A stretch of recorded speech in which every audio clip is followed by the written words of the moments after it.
Good morning student. Today we will start BCom part first ABST paper first.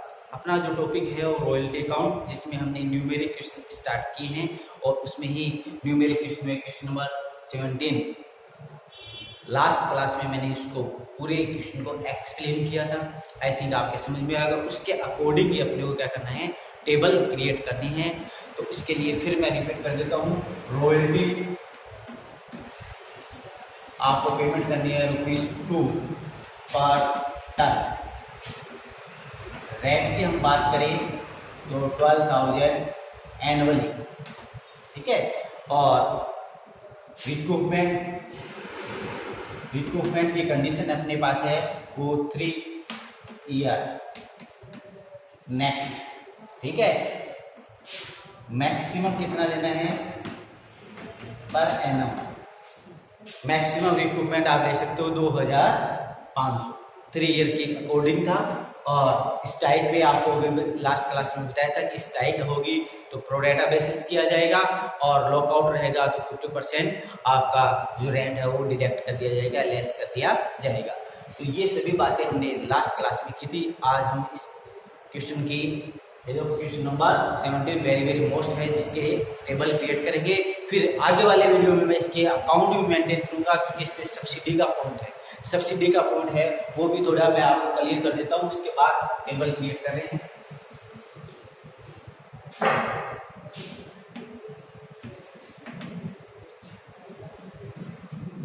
Subsidy, अब देखो subsidy में क्या होता है, गवर्नमेंट सहायता देती है। किस बात की? आपको जो लॉस हुआ है उसकी सहायता गवर्नमेंट के द्वारा प्रोवाइड की जाती है। अब गवर्नमेंट सहायता क्यों देती है? कुछ ऐसे वर्क होते हैं जो सोशल वेलफेयर के लिए करते होते हैं गवर्नमेंट, जैसे इलेक्ट्रिसिटी डिपार्टमेंट है, ठीक है। तो इलेक्ट्रिसिटी डिपार्टमेंट है, गैस एजेंसियां हैं, पेट्रोल पंप है, ये जनहित के लिए सरकार को ऑपरेट करने होते हैं। अब प्राइवेट सेक्टर के हैं, उनकी यदि एक्सपेंसेस अधिक आते हैं तो गवर्नमेंट क्या करती है, सब्सिडी देती है उनको। रेट अधिक की जाएगी तो आम आदमी से ये से बाहर हो जाएंगे, इसलिए गवर्नमेंट क्या करती है, इनकी रेट को क्या करती है, कंट्रोल करती है। और गवर्नमेंट इनको क्या करती है, कंपनियों को सब्सिडी देती है। जैसे गैस सिलेंडर में आप देखते हो पहले सब्सिडी आती थी अकाउंट में, तो इस प्रकार से ये सब्सिडी देने का क्या टारगेट रहता है, जनहित के। ये तो है नॉर्मल बात है, आपको सब्सिडी के बारे में जानकर बताइए कि गवर्नमेंट के द्वारा सहायता दी जाती है, उसको बोलते हैं सब्सिडी। अब हम बात ये करते हैं कि इसमें क्या करना है। सब्सिडी अनरिक्यूपेबल अमाउंट रहेगा, उसके दो पार्ट करते हैं। अनरिक्यूपेबल अमाउंट क्या होता है, जो शॉर्ट वर्किंग होती है उसको आप रिक्यूप करते हो टाइम के अकॉर्डिंग, वो टाइम निकल जाता है तो उसको बोलते हैं रिक्रूटमेंट की डेट है वो एक्सपायर हो चुकी है। एक्सपायर होने के बाद आप पीएनडल में ट्रांसफर करते हो, तो गवर्नमेंट ने कहा कि पीएनडल में जब ट्रांसफर हो तो हमें बता देना, हम आपकी उसे सहायता करेंगे। जैसे मेरे को 1,000 रुपये पीएनडल में ट्रांसफर करना है, ठीक है, अनरिक्यूपेबल अमाउंट है जिसको मैं पीएनडल में ट्रांसफर करता हूँ। तो गवर्नमेंट ने कहा कि 25% तो हम सहायता कर देंगे आपको लॉस हुआ है तो, और 75% आप अपने पीएनडल में ट्रांसफर कर सकते हो। तो इसमें सब्सिडी में कितने चले जाएंगे और पीएनडल में इतना ट्रांसफर करेंगे और सब्सिडी में ये ट्रांसफर। इस प्रकार से अनरिक्यूपेबल अमाउंट है उसको अपने को ट्रांसफर करना है। तो अब अपन जो टेबल क्रिएट करेंगे उसमें एक एक्स्ट्रा कॉलम क्रिएट करना है, उसका नाम है सब्सिडी, ठीक है। गवर्नमेंट के द्वारा सहायता दी जाती है। क्लियर? अब हम इसकी टेबल क्रिएट करते हैं।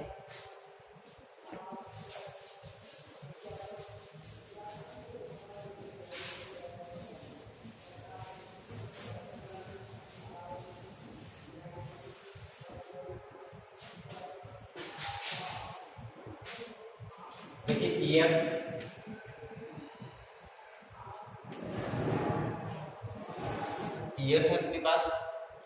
इसके बाद आप क्या लिखते हो, मिनिमम रेंट। इसके बाद आप लिखते हो रॉयल्टी।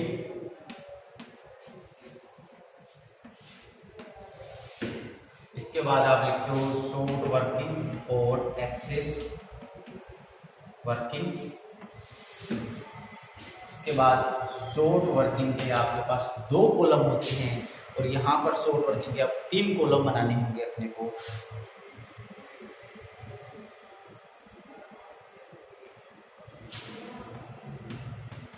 ग्रुप बनाते हो आप, और यहाँ सब्सिडी का कॉलम बनाना है और फिर P&L का बनाना। इस प्रकार से ये कॉलम कंप्लीट होंगे। देखो शॉर्ट वर्किंग के दो होते ना, यहाँ अपने कितने शॉर्ट वर्किंग के डिक्रीज करने के 3 कॉलम, ठीक है। शॉर्ट वर्किंग को डिक्रीज करने के आपके पास रिकूप और P&L होता है, इसमें साथ में सब्सिडी का भी है। इसके बाद नेट पेमेंट, नेट पेमेंट का वही कॉलम है, और लास्ट में आके लिखो balance of short working, balance of short working. तो स्टूडेंट इसमें एक एक्स्ट्रा कॉलम ये है, और लगभग सभी कॉलम वही है, इसमें आपको कोई कंफ्यूज नहीं होगा। सब्सिडी का मैंने बता दिया है कि अनरिकूपेबल अमाउंट है, उसके 2 पार्ट करने हैं, 75% यहाँ जाएगा और 25% यहाँ ट्रांसफर करना है, ठीक है। यस, ईयर में अपने पास ईयर है 6 ईयर, तो यहाँ लिख देते हैं अपन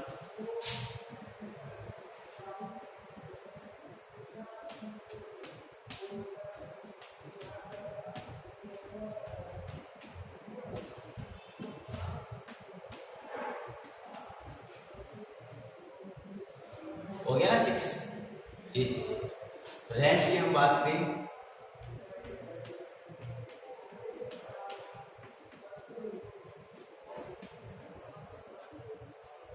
यहाँ पर मैंने 9,600, यहाँ पर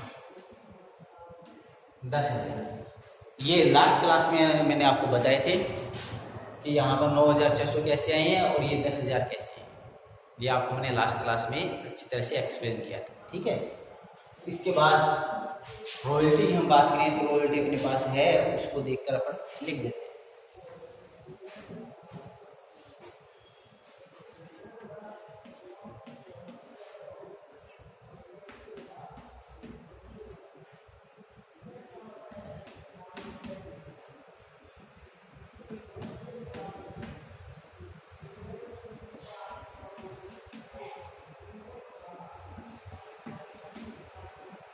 ये रॉयल्टी गिवन थी, वो हमने देख के लिखी, क्लियर। इसके बाद शॉर्ट वर्किंग है या एक्सेस वर्किंग है, इसके लिए अपने को पता है रेंट रॉयल्टी से कंपेयर करते हैं, रेंट अधिक है माइनस में लिखते हैं, रॉयल्टी अधिक है प्लस में लिखते हैं। तो ये देखिए रेंट अधिक है माइनस में लिख देंगे 5,000, रेंट अधिक है माइनस में लिख देंगे, इसमें रॉयल्टी अधिक है प्लस में लिख देंगे, इसमें भी रॉयल्टी अधिक है प्लस में लिख देंगे, और इसमें भी रॉयल्टी अधिक है प्लस में लिखेंगे, इसमें रेंट अधिक है माइनस में लिखेंगे, ठीक है। कुछ के कंफ्यूजन है माइनस, तो लास्ट में भी शॉर्ट वर्किंग हो सकती है। जब भी आपका मैनेजमेंट डाउन हुआ, शॉर्ट वर्किंग लॉस होने के चांसेस अधिक, ठीक है। तो इसमें कोई दिक्कत नहीं है, लास्ट में शॉर्ट वर्किंग हुई है लिखते हैं। अब हम स्टार्ट करते हैं आगे। रिकूप नहीं है, फर्स्ट ईयर में आपको पता है, फर्स्ट ईयर जो है उसमें अपन रिकूप में नहीं लिखते हैं, P&L में भी नहीं लिखते हैं, ठीक है। ये जो शॉर्ट वर्किंग है इसको 3 वर्ष में रिकूप कर सकते हो, 1 2 और 3 इसके लिए, इसका 1 2 और 3 यहाँ तक, ठीक है। और इसका आगे रहेगा, आगे वाले टेबल में आपको कुछ नहीं करना है इसका, क्लियर। पेमेंट की हम बात करें, rent royalty which is higher, ठीक है। और balance of short working, balance of short working में अपन ये बैलेंस है वो रखते हैं 5,000। ये फर्स्ट ईयर की कहानी है। अब हम स्टार्ट करते हैं सेकेंड ईयर। सेकेंड ईयर में रिकूप नहीं होगा क्योंकि ये माइनस है, माइनस से रिकूप नहीं होता है, तो रिकूप में तो लिखना है नहीं। अब P&L में ट्रांसफर करना है, किसी की डेट एक्सपायर हुई है तो अभी इसकी डेट एक्सपायर नहीं हुई है तो यहाँ पर लिख देंगे नील, और यहाँ पर भी नील। पेमेंट की बात करें विच इज हायर 12,000, और बैलेंस पहुंच गया है ये प्लस में ये फर्स्ट ईयर की शॉर्ट वर्किंग प्लस में सेकेंड ईयर की शॉर्ट वर्किंग, दोनों का टोटल 5। यस, अब थर्ड ईयर में रिकूप कर रहे हैं, थर्ड ईयर में प्लस में है, रिकूप कर सकते हैं। तो क्या 4100 लिख दोगे यहाँ पर? नॉर्मल टेबल है तो लिख सकते हो, क्योंकि अपना लॉस है 6800 और प्लस में है 4100, तो आप पूरा रिकूप कर सकते हो नॉर्मल टेबल। इसमें नहीं करना है, क्यों नहीं करना है? मैक्सिमम रिकूपमेंट 1 ईयर में कितना हो सकता है? 2500, इसलिए 2500 ही मैंने लिखा है, MAX मैक्सिमम भी लिख दिया है। ठीक है, एक वर्ष में मैक्सिमम कितना हो सकता है? 2500, इसे क्वेश्चन में कंडीशन लगा रखी है, इसलिए ये मैंने लिखा है। क्लियर? डेट एक्सपायर नहीं है, इसलिए नील payment which is higher payment करेंगे।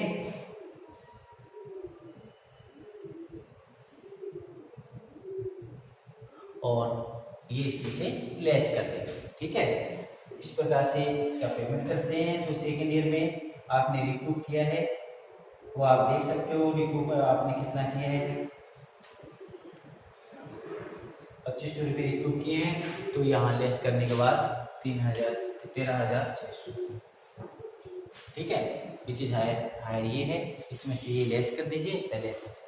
और अब हम बैलेंस की बात करें कि अपने पास कितना बैलेंस रहा है, तो इसमें से आप ये लेस करने के बाद इसमें से आप ये लेस करोगे, ये बैलेंस है। ठीक है, सेकेंड ईयर का जो बैलेंस ऑफ शॉर्ट वर्किंग था उसमें से 2500 रुपये आप रिकूप कर चुके हो, तो 2500 रुपये लेस कर लीजिए, 4300 फिर बैलेंस है आपका शॉर्ट वर्किंग का। फिर चलते हैं, यहाँ 1600 है, लॉस है 4300, पूरा रिकूप कर सकते हो आप, ये रिकूप किया है। ठीक है, अब P&L में यदि लिखना है, किसी की डेट एक्सपायर है तो देख लीजिए। तो इसकी डेट एक्सपायर हो चुकी है फर्स्ट, सेकंड, थर्ड। ठीक है, नेक्स्ट 3 ईयर की कहानी थी ना, तो 3rd ईयर यहाँ कंप्लीट हो चुकी है, 1, 2 और 3। तो अब इसका आपको टेली करके देखना होगा कि कितना अनरिकूपेबल अमाउंट है।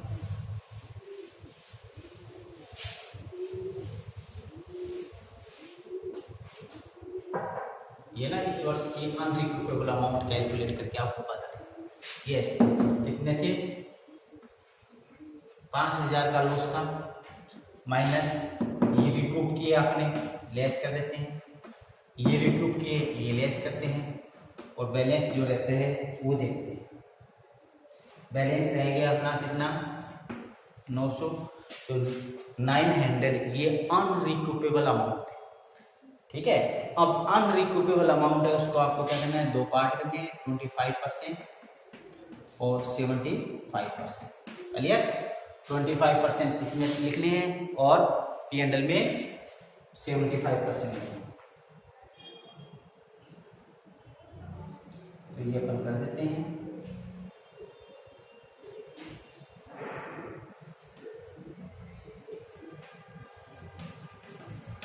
ये है, तो सब्सिडी में तो लिख देते हैं 225, 675 ये। समझ में आ गया आपके? टोटल ये लॉस था, ये रिकूप किया मैंने, फिर ये रिकूप किया, दोनों लेस कर दिए।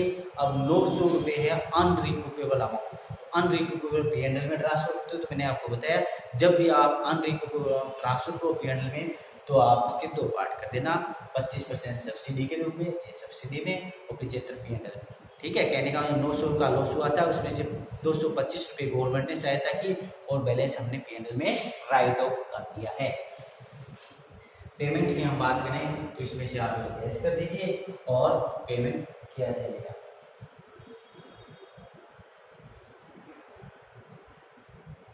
ठीक है, 12,000 पेमेंट कर दीजिए। ठीक है, ये चीज हायर, ये लेस कर दीजिए, बैलेंस है और पेमेंट। अब आपके पास बैलेंस कितना रहा है वो और देख लेते हैं। ये यहाँ मैंने 1800 लिख दिए हैं। अब आपको बताते हैं, ये इसमें से 1, 2, 3 ये तीनों आइटम इसमें से लेस कर दीजिए 1800।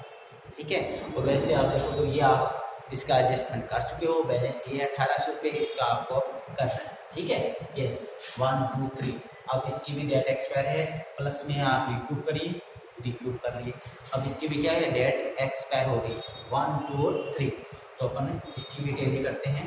इस वर्ष की कितने थे? 1800 माइनस माइनस में आपको क्या करना है, आपने ये 1200 रुपये रिक्यूब कर दिए, कितने रह गए 600। अब 600 के आपको क्या करने हैं, दो पार्ट करने हैं, 25% और 75%। क्लियर। 600 रुपये क्या है, अनरिक्यूपेबल अमाउंट है, अनरिक्यूपेबल अमाउंट को आपको ट्रांसफर करना होता है, ठीक है।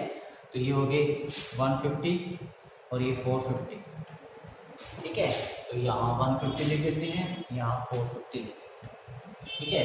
पेमेंट की हम बात करें, विच इज हायर पेमेंट करेंगे, विच इज हायर, और रिक्यूब किया है वो 1200 रुपये आप क्या करोगे, लेस करोगे और 9600 पेमेंट करोगे। ये हो गया यहाँ पर नील, ठीक है। बैलेंस क्या हो गया, नील। अब यहाँ नील नील नील, पेमेंट विच इज हायर 10,000 और बैलेंस रह गया ये 300। ये स्टूडेंट टेबल अपनी क्रिएट हो चुकी है, अच्छी तरह से नोट करिए, वेरी वेरी मोस्ट क्वेश्चन है, इसको आप रिपीट करते रहना, ठीक है।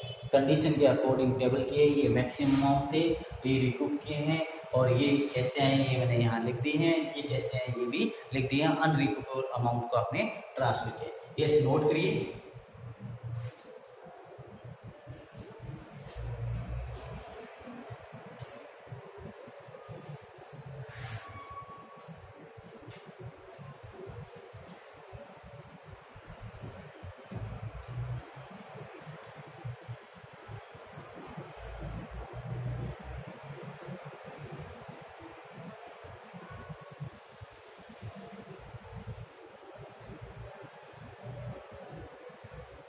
तो देखिए फिर रिपीट करता हूँ, मिनिमम रेंट दिया है, ये स्टाइक वाला बिट का ये लॉकआउट था, स्टाइक का लॉकआउट की लास्ट क्लास में मैंने आपको एक्सप्लेन किया, ये अमाउंट कैसे मैंने काउंट किए वो लिखे। ये रॉयल्टी एक्चुअल में गिवन थी, और ये आपको आता है कभी, इसमें से देखते हो आप, रेंट दिख होता है माइनस में लिखते हो, रॉयल्टी दिख होता है प्लस में लिखते हो। इसके बाद ये रिक्यूब माइनस है, इसलिए सभी फर्स्ट ईयर में सभी टेबलों में आप क्या लिखते हो, नहीं लिखते हो, रिक्यूब होगा नहीं, डेट एक्सपायर नहीं हुई, इसलिए लिखा है। यहाँ पर प्लस में आया, बट एक वर्ष में आप 2500 से अधिक रिक्यूब नहीं कर सकते, इसलिए 2500 मैक्सिमम भी लिखा है, इसलिए जानकारी के लिए आपको नहीं। अब इसका थर्ड 1, 2 और थर्ड ईयर यहाँ था, इसलिए इसका एडजस्टमेंट किया, इसका थर्ड ईयर कब होगा 1, 2 और 3, इसका एडजस्टमेंट किया। इस प्रकार से स्टूडेंट ये जो टेबल है ये हो चुकी है। अब अपने को इसकी अकाउंट और कंप्लीट करने हैं, वो नेक्स्ट क्लास में कंप्लीट करेंगे। ये मेन टेबल ये है, और सब्सिडी अकाउंट में सब्सिडी को कैसे दिखाना है वो नेक्स्ट क्लास में होगा। आज के लिए इतना काफ़ी है, थैंक्स।